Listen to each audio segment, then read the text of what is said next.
Hey, good afternoon, everybody. Dr. John Michael Salvato here, your organic living and peak performance coach. And today's Inner Alchemy program is focused on the stories. In everyone's life, there are stories that we shouldn't miss. So we're going to talk about that today. And to start off, I just want to kind of provide everybody with maybe a visual background. I want you to picture that as we live in this diverse world, that is made up of so many different people's stories, of so many different people's personalities, that we can best liken that to different color threads. Some threads are boring and dull. Some threads are vibrant and rich. Some threads have a gleaming metallic, metallic quality or sparkliness. Others might seem almost invisible, ethereal, and transparent. But when we bring those threads together, and only by bringing those threads together, recognizing that they all have equal value, it's only then that we're able to sort of create this incredible tapestry that is our lives. And so I like that visual because I really do try to bring that with me into my daily life, to recognize that all of those people have their story, they all have their value, and whether a person is playing a positive role, a happy, joyful role in my life, or a difficult role in my life, the value of the thread is the same. And it's all a matter, as we've said so many times before on this show, of recognizing that what's happening around us is a reflection of what's going on within us. And we might encounter somebody who doesn't seem interesting, or doesn't seem to be the most enthralling person to be around. Someone whose merit doesn't seem to be extraordinary, and we might wonder what kind of role they play in our lives. But if we take a deeper look, there's a story there, and that story is an opportunity for us to learn. It's an opportunity for us not just to learn about their experiences from their perspective, but it's an opportunity for us to then consider, what might this be reflecting in my life? What might the opportunity be here? When somebody tells me a story about how they're, to put it in recent terms, folks who are about to lose their home, or who've just lost their home, and they're sharing with me their grief, they're sharing with me their despair. That's an opportunity for me to let go of those times when I didn't necessarily believe that there was abundance all around me. It's an opportunity for me to also make sure that I've freed myself and forgiven myself for the times that I let despair and depression and anxiety really take the front seat in my life. Now, we're all going to experience those emotions from time to time. That's part of the journey. But we don't want to let those things control our lives. And so that's kind of what we're talking about today, is understanding that we're all made of the same magnificent stardust at the end of the day. We're all magical beyond comprehension, and our experiences are simply a reflection of the stories that we've accepted about ourselves. So today, what I want to do is I want to take a look at what our stories are. I want to challenge you guys to think, if somebody put you on a television program and you were asked to share the story of your life. Now, nobody in this group is, except me and Sandy, are probably old enough to remember the old television program, This Is Your Life. But it was a program in which somebody would think they're coming on to some other kind of game show, and then they would find out they're on This Is Your Life, and the narrator would tell the story of their lives, and they would introduce people from their past who would come on as guests, and it was a beautiful program back in the 50s and 60s. And if you were on a program like that, what would the story of your life be? And so I want you to think about that. I'm going to challenge you to make that your homework this weekend, to first think about, maybe write down. For me, it's very helpful to write these sorts of things down. So write down what the story of your life would be in a couple paragraphs. And then what I want you to do is I want you to take a step back, and I want you to look at that story and ask yourself, how has this story been shaped by my beliefs? How has this story been shaped by my perceptions, by my fears, by past experiences. You see, because what we perceive as the story of our lives has absolutely no basis in reality. It's always interpreted through the lens of our fears, through the lens of our past experiences, through the lens of our hopes and aspirations for the future.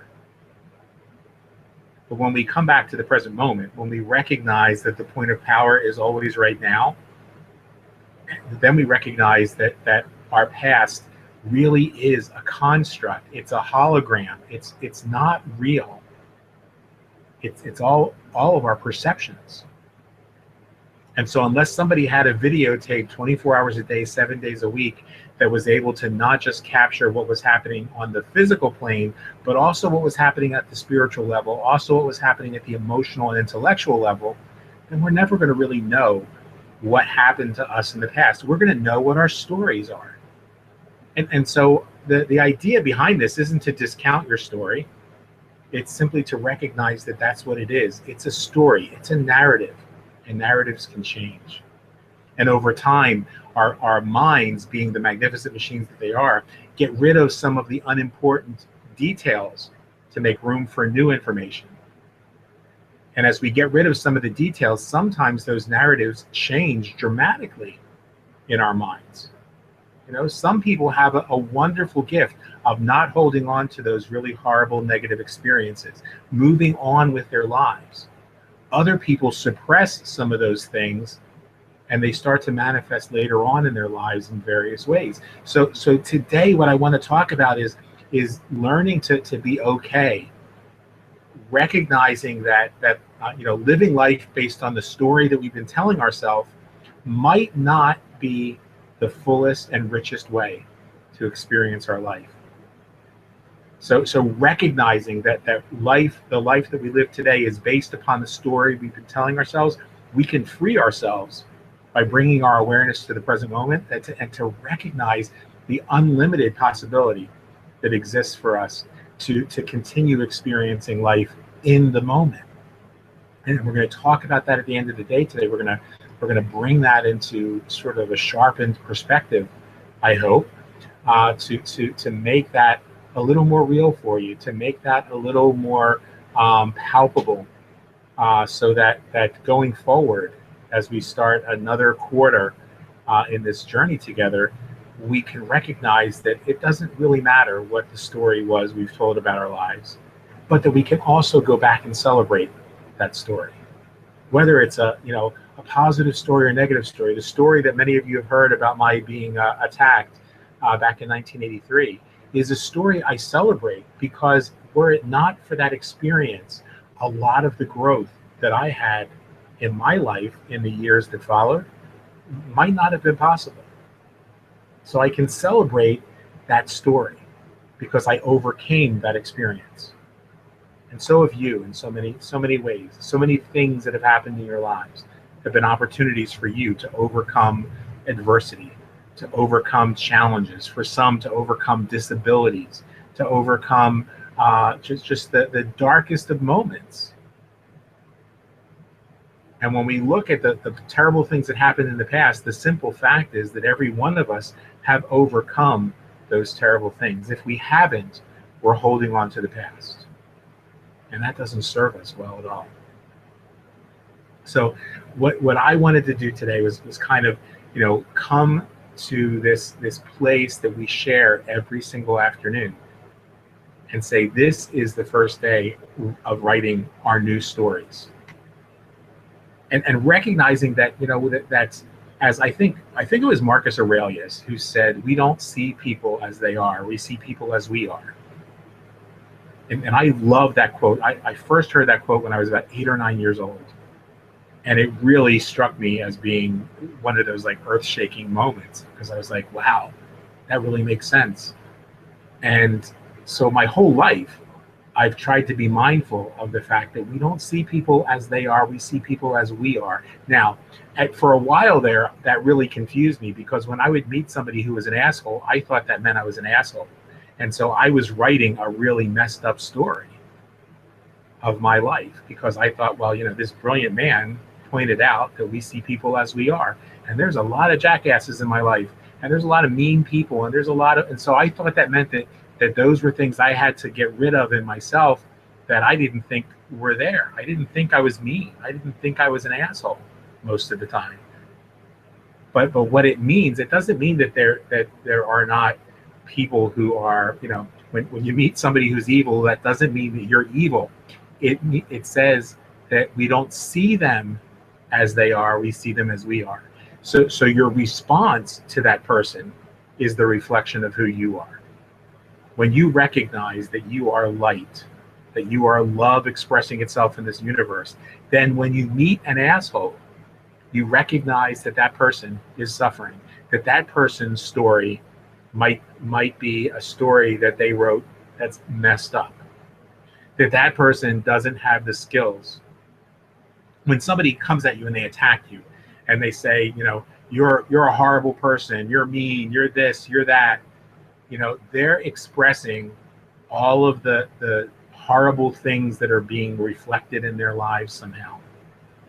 They're experiencing you through the lens of what they believe about themselves. And so you are experiencing them through the lens of what you believe about yourself. So if that person's being ridiculous and unfair and are just in the throes of histrionics, if you feel good about yourself, if you understand that you right now are having a perfect experience, that all of the things that are happening all around you are opportunities for growth, then you can say, this person is toxic. It's time for me to move on. And you can celebrate that because that person just served in that moment as a great teacher. And you made the victorious decision that you don't need that kind of crap in your life, and you move on. Now, if your belief about yourself is an unsure belief, if you have some really terrible beliefs about yourself, that you think you're an asshole, you think you're mean, you think you're depressed, then when that person attacks you, what they're reflecting to you is an opportunity to let go of those beliefs. Because if you accept what they're saying, you're staying stuck.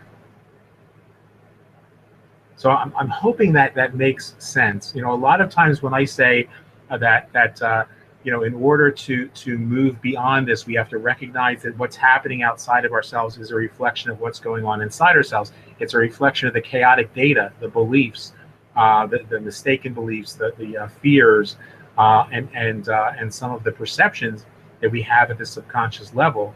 Then people say, so you're saying that nobody else has ever done anything wrong, that it's just all me? This isn't about placing blame. This is about recognizing that what we do with those experiences is what matters. Now, I didn't create the situation of being raped in my life. I didn't make those people respond in a violent way. Though that was the decision and their journey and their actions. But what I did was I allowed myself that experience, and I chose the path of healing that experience brought me to. So I could take a horrible experience and turn it into a life that has been filled with serving other people, with helping people to heal from violence, physical violence, emotional violence, spiritual violence. And so what I did with those experiences in my life was entirely up to me. What you do with the experiences in your life is entirely up to you. The relationships that you have right now are relationships that every single one of them is an opportunity to help you grow. Your children are opportunities to help you grow. Your spouse is an opportunity to help you grow. The people that you love in your life, your friends, your family, those are opportunities to help you grow. The people that you don't love in your life are opportunities to help you grow. Last night, I had the difficult experience of having to end a 22-year friendship because another individual was unwilling to accept responsibility for his own actions and was unwilling to listen as a friend and as a mentor and as a business partner to the unethical events that his spouse was responsible for. And so a relationship came to an end. Does that hurt? Absolutely. But I had to recognize a number of things that were my responsibility for allowing this to go in the direction that it went, for not speaking up sooner, and for not taking a really objective look at that friend and his spouse and saying, their head's not in the game. They're never going to do what they promised that they were going to do. And they're asking me to breach my ethics and not talk about certain things that, as a naturopathic physician, I have a responsibility to talk about. And so I had to come to the realization that yes, it's hard and it's sad, because we choose to make it sad when a friendship ends. But this morning, I could sit here and say that as I woke up, my one of my first thoughts was that I bless that departure, and I wish him and his family well on their journey. I wish them peace. I wish his wife, who is I think one of the most emotionally and mentally unstable people on the planet, the healing that she deserves, because she's a good person. And that, my friends, is the key to making sure that your story moves forward in good space, is recognizing our essential unity. That at the end of the day, we are all the same stardust. So therefore, we are all good people, sometimes making bad decisions, sometimes behaving badly, sometimes behaving out of fear or pain or suffering. But when we come from that place, then we don't need to preach at other people. We don't need to arrogantly, condescend toward people who are expressing where they're coming from, as I experienced earlier this week, from somebody who wasn't even remotely qualified to make the kind of condescending judgments that they were making. So you recognize that at the end of the day, we have no right to interfere with another person's processing of their feelings. We should only be love. We should only be compassion for that person.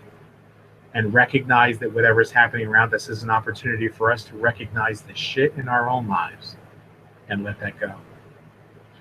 So Ita, I would love to hear from you as we sort of wrap this up, and then I'm going to do a spiritual mind treatment. By the way, Reverend Robert Brzezinski I am very excited to tell you, is signing a lease and getting things going with his life with his family in Colorado. So they couldn't be there today, but he sends his love, and so I'm going to do the spiritual mind treatment that wraps up the week this week, for us. Hi, can you hear me? I can. Yes. Oh, now I can't hear you. You can hear me? I can. It's all garbled. Okay, can you hear me now? Yes, I can. Okay, the weather's very bad here. Yes, this mind shift was confusing to me when I first read it. But you have explained it quite good regarding how the part that was confusing to me was the reflection of how we are is reflected back to us by other people. And I was like, no, that can't be right. I'm not like that person. I wouldn't do what she's done, that sort of thing. Similar situation to what you were saying happened to you, which I don't understand why there is, but obviously there's bad people out there. But you have explained it very well in how we deal with it. To when somebody does do bad things to us, and how we deal with it reflects it back. I do need to read the PDF that you have on this subject that you sent to me, because there is slight confusion there, but I do totally agree with when somebody is constantly pointing. What I grew up listening to was that when somebody is pointing the finger at you and saying things to you, and you're this and you're that and you're the other type of person, there's actually three fingers pointing back at them. And I was like, oh yeah, that's just a saying. But when you grow up knowing that, and you're watching what happens, and it's in all aspects of life, it's in relationships, it's in even when as a parent dealing with a child, and when when you have a spouse or a partner that's accusing you of doing things behind their back or whatever. In my previous relationships, I knew straight away they were up to something because they were accusing me of it. I wasn't doing anything, but it was their insecurities, and it tells you what they would do if they were in that situation. So you either wait around for it to happen, or like you said, you get out before it does happen. And so like I've had a lot of that was going through my head there as you were speaking, but I am going to read the PDF because there is still the slight confusion there, not as much as before, regarding the reflection back. I'm still slightly confused on that one.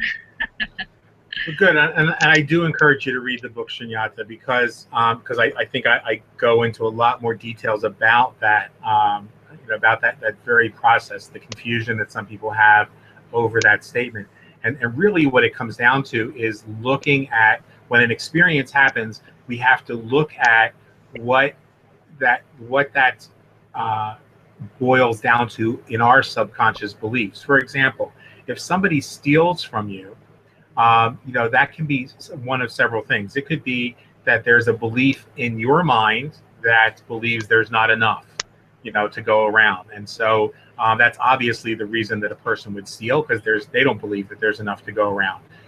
If they wanted to put it in spiritual terms, people who steal, the reason that we call something sin is, and I certainly don't mean to take this in a religious direction, but the concept of sinfulness itself is a separation from our divine source or God or spirit or whatever you want to call it.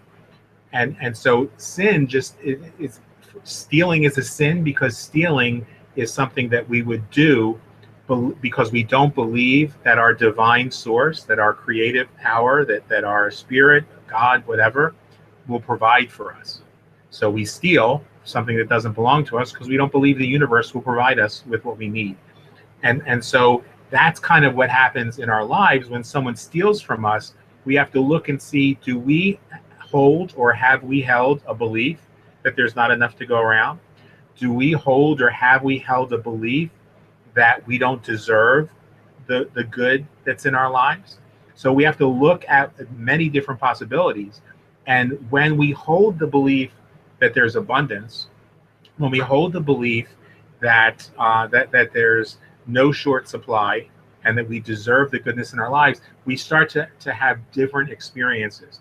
And when somebody may still steal from us because that's their choice and their journey, but we can then say, for the times that I've really coveted something that wasn't mine, that I've thought about stealing, or the times that I've stolen, or the times that, or to put it in terms like many of us haven't stolen. So let's say there's horrible people who do bad things to us. For me, the times that I've imposed my will over another and tried to control somebody, maybe that was one of the things that came out of the violent attack that I suffered, was recognizing that I have to forgive myself for the times I've imposed my will on somebody else, or that I've made assumptions about people, or that I've been verbally or physically violent. So it doesn't mean that we've done the same thing that's being done to us. It means that we have an opportunity to forgive ourselves, period.